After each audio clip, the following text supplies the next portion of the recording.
2021 সালে ব্যবসা শিক্ষা বিভাগ থেকে তোমরা যারা এইচএসসি পরীক্ষায় অংশগ্রহণ করবে তাদের সকলকে আজকের এই ভিডিওতে স্বাগত জানাচ্ছি। এই ভিডিওতে তোমাদের হিসাব বিজ্ঞানের যে প্রথম অ্যাসাইনমেন্টটি আছে এই অ্যাসাইনমেন্টটি তোমাদেরকে বুঝিয়ে দেওয়ার চেষ্টা করব।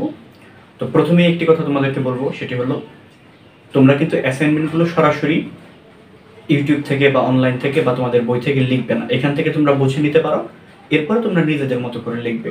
তো প্রথম সপ্তাহের যে অ্যাসাইনমেন্টটি তোমাদের রয়েছে এখানে কিন্তু 5টি প্রশ্ন রয়েছে। প্রথম প্রশ্নটি একটি থিওরি প্রশ্ন, যেটি হয়তো তুমি যদি ইউটিউব থেকে দেখে দেখো সবার এক হয়ে যাবে। বাকি যে অঙ্কগুলো রয়েছে সেগুলো কিন্তু তুমি নিজে পারলেও এক হবে, ইউটিউব থেকে বুঝে বুঝে তারপরে যদি তুমি করো, অথবা নোট গাইড থেকে বই থেকে বা অন্য কোনো স্যারের সাহায্য নিয়ে আগে বুঝে তারপর যদি করো তোমার কিন্তু উত্তর একই হবে। তো তোমরা আগে বুঝে নিবে অঙ্কগুলো, তারপরে তোমরা অ্যাসাইনমেন্টের খাতায় করবে। তো ক নম্বরে যেটি ছিল হিসাব চক্র এবং হিসাব চক্রের ধাপ ব্যাখ্যা করতে বলা হয়েছে। তো হিসাব চক্র সম্বন্ধে আমরা আলোচনা করব। হিসাব চক্র কি, কাকে বলে এটি তোমাদেরকে দেখিয়ে দিব, একটি প্রামাণ্য সংজ্ঞাও দিব, এবং হিসাব চক্রের যে ধাপ, যে ছকটি তোমাদের বইতে আছে সেই ছকটি তোমরা অ্যাসাইনমেন্টে তুলে দিবে, এবং এরপরে এই ছক থেকে যে কোনো 4টি হিসাব চক্রের যে কোনো 4টি ধাপ তোমরা আলোচনা করবে। তো কিভাবে আলোচনা করবে এটার একটি নমুনা আমি তোমাদেরকে এখন দেখাবো, কিন্তু তোমরা হুবহু এটি কিন্তু দিবে না, আমি যা লিখে দিয়েছি তাই তোমরা দিবে না, এখান থেকে বুঝে নিয়ে বই থেকে পড়ে তোমরা তোমাদের মতো সুন্দর করে সাজিয়ে গুছিয়ে লিখবে। চলো আমরা আমাদের নমুনার উত্তরটি দেখে আসি। অ্যাসাইনমেন্টের ক নম্বরে বলা আছে হিসাব চক্র কি, হিসাব চক্রের ধাপগুলো। তো প্রথমে ক নাম্বার দিয়ে হিসাব চক্র কাকে বলে এটি আমরা লিখেছি। দেখো, প্রতিটি হিসাবকালে হিসাব প্রক্রিয়ার একটি পর্যায়ক্রমিক আবর্তন থাকে, এই আবর্তনকে হিসাব চক্র বলে। হিসাব চক্র হচ্ছে হিসাব বিষয়ক কার্যাবলীর ঘূর্ণয়মান অবস্থা। সাধারণ একটি সংজ্ঞা আমরা এখানে দিয়েছি। এরপর তোমরা দেখতে পাচ্ছ আমরা একটি প্রামাণ্য সংখ্যা দিয়েছি, তোমরা এই সংখ্যাটি দিতে পারো, অথবা তোমাদের বইতে আরও অনেক প্রামাণ্য সংখ্যা আছে সেখান থেকে একটি সংখ্যা তোমরা দিয়ে দিতে পারো। হিসাব চক্রের বেশ কিছু সংখ্যা কিন্তু তোমাদের বইতে আছে, তোমরা যে কোনো একটা দিয়ে দিতে পারো। এরপর দেখো রয়েছে হিসাব চক্রের বিভিন্ন ধাপ, আমরা লিখেছি নিম্নের চিত্রের মাধ্যমে হিসাব চক্রের ধাপগুলো তুলে ধরা হলো। তোমরা এখন হিসাব চক্রের ধাপের চিত্রটি দেখতে পাচ্ছ, এটি কিন্তু তোমাদের বইতেও আছে, সেখান থেকে তোমরা লিখতে পারো। এরপরে এই হিসাব চক্রের ধাপগুলো থেকে যে কোনো 4টি ধাপ বর্ণনা করতে বলা হয়েছে। দেখো, আমরা প্রথম 4টি বর্ণনা করেছি লেনদেন চিহ্নিতকরণ ও পরিমাপকরণ, জাবেদাভুক্তকরণ, খতিয়ানভুক্তকরণ এবং রেওমিল।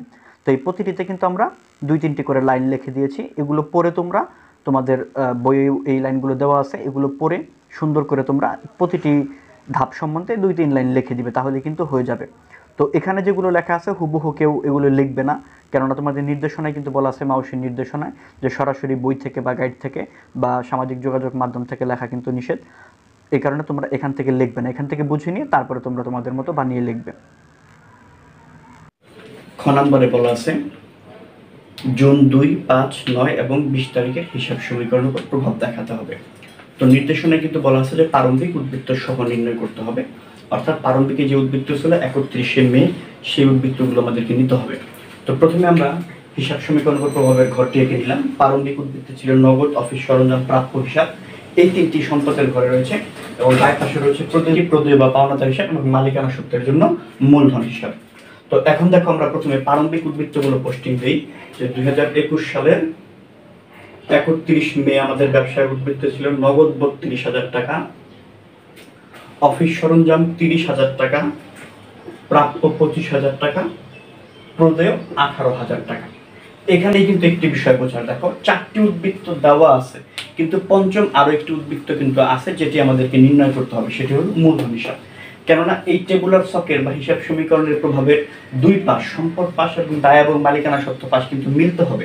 দেখো, তার সম্পদ কত ছিল, 32, 30 এবং 25, এই ছিল তার মোট সম্পদ, কিন্তু দায়ের ঘরে শুধু 18,000 টাকা দেওয়া আছে, তাহলে সম্পদ থেকে দায় বাদ দিলে আমরা কিন্তু মালিকানা সত্ত্ব পেয়ে যাব। তাহলে আমরা প্রথমে তার সম্পদগুলো যোগ করব, আর সম্পদগুলো যোগ করলে আমরা পাই 87,000 টাকা, এখান থেকে দায় 18,000 টাকা বিয়োগ করে দিব, তাহলে কিন্তু তার মূলধনের ব্যালেন্সটা আমরা পেয়ে গেলাম 69,000 টাকা। ঠিক আছে, এগুলো ছিল তার প্রারম্ভিক উদ্বৃত্ত, মন্তব্য করে আমরা লিখে দিব। এরপর আমরা দ্বিতীয় এন্ট্রিটি করব 2 তারিখের জুন 2, এখানে বলা আছে নগদ 10,000 টাকা এবং 30,000 টাকার অফিস সরঞ্জাম ব্যবসায় বিনিয়োগ করে। তাহলে জুন 2 সে নগদে বিনিয়োগ করলো নতুন করে 10,000 টাকা এবং অফিস সরঞ্জাম 30,000 টাকা। যেহেতু সে বিনিয়োগ করলো, তাহলে তার জাবেদা কি হবে, নগদান ডেবিট, অফিস সরঞ্জাম ডেবিট এবং মূলধন হিসাব ক্রেডিট। তাহলে আমরা তার মূলধনের ঘরে লিখে দিলাম।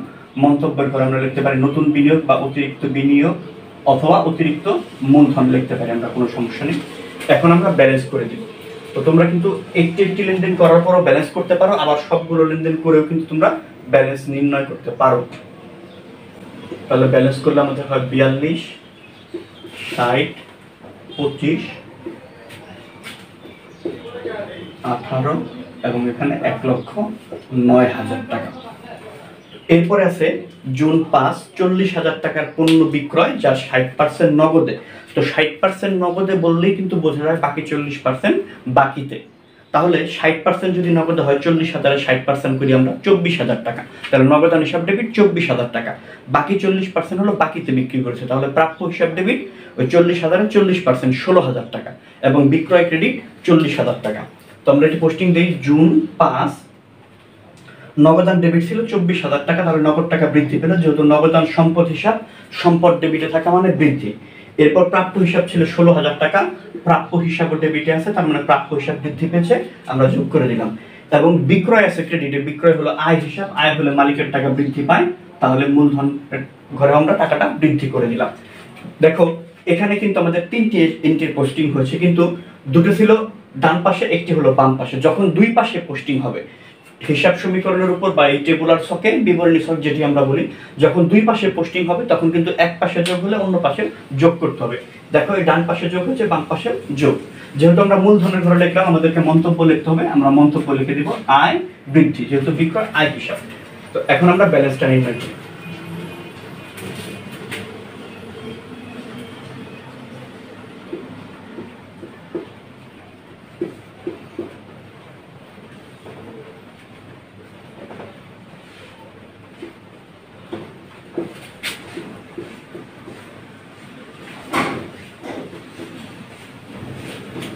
এরপরে রয়েছে জুন 9, জুন 9 একটি সহজ এন্ট্রি রয়েছে ভাড়া পরিশোধ, ভাড়া হিসাব ডেবিট, নগদান হিসাব ক্রেডিট। ভাড়া হলো একটি ব্যয় হিসাব, ব্যয় ডেবিটে থাকলে ব্যয় বৃদ্ধি, আর ব্যয় বৃদ্ধি পেলে মালিকানা সত্ত্ব হ্রাস পায়, তাহলে আমরা মূলধনের ঘর থেকে কমিয়ে দিলাম 8,000 টাকা। আর নগদান ছিল ক্রেডিট, নগদান সম্পদ হিসাব, সম্পদ ক্রেডিট মানে সম্পদ হ্রাস, তাহলে আমরা নগদান থেকে কমিয়ে দিলাম 8,000 টাকা। এবার লক্ষ্য করে দেখো দুটি এন্ট্রি দুই দিকে পোস্টিং হয়েছে, ডান পাশেরটা কমে গেছে, এই কারণে বাম পাশেরটা কমে গেছে। অর্থাৎ কোন এন্ট্রি যদি হিসাব সমীকরণের বা টেবুলার ছকের দুই দিকে পোস্টিং হয়, তাহলে এদিকে যোগ হলো ওদিকেও যোগ, এদিকে বিয়োগ হলো ওদিকেও বিয়োগ। তো আমরা এটা মন্তব্য লিখি, যেহেতু মূলধনের ঘরে টাকা হচ্ছে, তো ভাড়া ছিল আমাদের ব্যয় হিসাব, আমরা লিখে দিলাম ব্যয় বৃদ্ধি।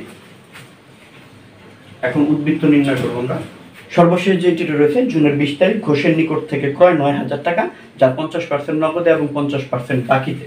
তাহলে দেখো আমরা যদি পণ্য ক্রয় করি তাহলে ক্রয় হিসাব ডেবিট, তো ক্রয় হলো একটি ব্যয় হিসাব, ব্যয় হলে মালিকানা সত্ত্ব কমে যায়, তাহলে আমরা মূলধন থেকে 9,000 টাকা কমিয়ে দিলাম। এই টাকার অর্ধেক ছিল নগদে ক্রয়, তাহলে নগদান হিসাব ক্রেডিট হবে আমাদের অর্ধেক টাকা, 9,000 অর্ধেক 4,500 টাকা।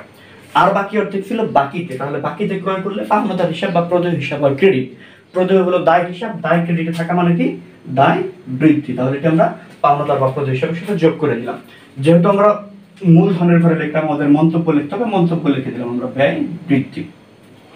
এখন আমরা ব্যালেন্স করে দিব, তাহলে আমাদের দুই পাশ মিলে যাবে। আমাদের সম্পদের তিনটি ব্যালেন্স ছিল, তিনটি ব্যালেন্স যোগ করলে আমরা পেয়ে গেলাম 1,54,500 টাকা, এবং দায়ের ব্যালেন্স ছিল 22,500, মালিকানা সত্ত্ব 1,32,000। এই দুটো যোগ করলে আমরা পেয়ে গেলাম 1,54,500 টাকা। তার মানে আমাদের টেবুলার ছকের দুই পাশ ঠিক আছে। তো আশা করি এটি তোমরা বুঝতে পেরেছো। তো শুধুমাত্র এই চারটি এন্ট্রি করলেই কিন্তু তোমাদের হবে না, যেহেতু শিখন ফলে হিসাব সমীকরণের উপর প্রভাব নিয়ে আলোচনা বলা আছে। তোমরা তোমাদের বইয়ের যে হিসাব সমীকরণের উপর প্রভাবগুলো রয়েছে সেগুলো ভালোভাবে করবে, বিগত বছরের প্রশ্নগুলো ভালোভাবে করবে, তাহলে কিন্তু তোমরা ডিসেম্বরের প্রথম সপ্তাহে তোমাদের যে পরীক্ষার কথা সেখানে এই অঙ্কটি থেকে ভালো ফলাফল করতে পারবে। গ নম্বরে রয়েছে জুন 2, 5, 17 এবং 26 তারিখের দাখিলা প্রস্তুত করতে হবে। তো দাখিলা প্রস্তুত মানে কিন্তু জাবেদা প্রস্তুত করতে হবে, এবং নির্দেশনায় বলা আছে ব্যাখ্যা সহ প্রস্তুত করতে হবে। তো প্রথমে আমরা প্রতিষ্ঠানের নাম লিখে নিলাম, তিস্তা বিপণী বিতানের জাবেদা। প্রথমে বলা আছে 2 তারিখের এন্ট্রিটি ছিল নগদ 10,000 টাকা এবং 30,000 টাকা অফিস সরঞ্জাম ব্যবসায় বিনিয়োগ করেন, তাহলে এটি জাবেদা হবে। তোমরা কিন্তু জানো সকলে নগদান হিসাব ডেবিট, অফিস সরঞ্জাম ডেবিট এবং মূলধন হিসাব ক্রেডিট। তো নগদান ছিল 10,000, অফিস সরঞ্জাম 30,000, তাহলে মূলধন হয়ে যাবে এই দুটির যোগফল 40,000 টাকা। নিচে আমরা ব্যাখ্যা লিখে দিয়েছি, যেহেতু নগদ টাকা ও অফিস সরঞ্জাম ব্যবসায় বিনিয়োগ করেন। এরপরে বলা ছিল 5 তারিখ, সেই তিনটেতে আছে 40,000 টাকার পণ্য বিক্রয় যার 60% নগদে, এর মানে কিন্তু বাকি 40% বাকিতে। তাহলে নগদে বিক্রি করলে নগদান হিসাব ডেবিট 40,000-এর 60% হয় 24,000 টাকা। এরপর ধারের বা বাকিতে ছিল 40%, তাহলে প্রাপ্য হিসাব ডেবিট, ধারে বিক্রি করলে প্রাপ্য হিসাব 40,000 40% 16,000 টাকা, এবং যেহেতু বিক্রি করলাম তাহলে বিক্রয় হিসাব ক্রেডিট 40,000 টাকা। এরপর রয়েছে 17 তারিখ। 17 তারিখের এন্ট্রিতে বলা আছে মালিক ব্যক্তিগত সম্পদ 1 লক্ষ টাকায় বিক্রি করে নিজের ব্যবহারের জন্য 50,000 টাকা দিয়ে একটি ল্যাপটপ কিনেন। তো এখানে দেখো মালিক প্রথমে তার ব্যক্তিগত সম্পদ বিক্রি করলেন, যার সাথে ব্যবসার কোনো সম্পর্ক নেই, এবং এই সম্পদ বিক্রি করে তিনি 50,000 টাকা দিয়ে একটি ল্যাপটপ কিনলেন, যেই ল্যাপটপটি তিনি নিজে ব্যবহার করবেন, সেটার সাথে ব্যবসার কোনো সম্পর্ক নেই। তাহলে এই ঘটনার সাথে কিন্তু ব্যবসার কোনো সম্পর্ক নেই, আর কোনো ঘটনার সাথে ব্যবসার সম্পর্ক না থাকলে সেটিকে কিন্তু আমরা লেনদেন বলতে পারি না। তার মানে এই জুন 17 কিন্তু লেনদেন না, তাহলে লেনদেন যেহেতু নয় তাহলে এটা কিন্তু কোনো জাবেদা হবে না, কোনো দাখিলা হবে না, কোনো দাখিলা হবে না, এটা আমরা লিখে দিতে পারি। আচ্ছা, সর্বশেষ রয়েছে জুন 26, যেটিতে বলা আছে 30,000 টাকা পণ্য নগদে বিক্রি করা হলো। তাহলে নগদে বিক্রি করলে আমরা নগদ টাকা পাই, তাহলে নগদান হিসাব ডেবিট এবং বিক্রয় হিসাব ক্রেডিট। নিচে আমরা শুধু ব্যাখ্যাটি লিখে দিব, যেহেতু নগদে বিক্রি করা হলো।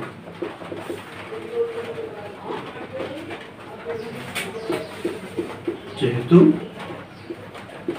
নগদে বিক্রয় করা হলো। তাহলে এই 4টি এন্ট্রি কিন্তু আমাদের গ নাম্বারে দেওয়া ছিল, এই 4টি এন্ট্রি জাবেদা দাখিলা করতে বলা হয়েছিল, আমরা কিন্তু জাবেদা করে দিয়েছি। আশা করি খ এবং গ দুটি অঙ্ক তোমরা বুঝতে পেরেছো। ক নাম্বারের যে আলোচনা সেগুলো তোমরা অ্যাসাইনমেন্ট থেকে দেখে নিজেরা বুঝে বই থেকে পড়ে সুন্দর করে লিখে দিবে। একেবারে হুবহু অ্যাসাইনমেন্টে কয়ের আলোচনা যা লেখা আছে ভিডিওতে, এভাবে তোমরা না লিখে নিজেরা বুঝে লিখলেই ভালো হবে। ধন্যবাদ সকলকে।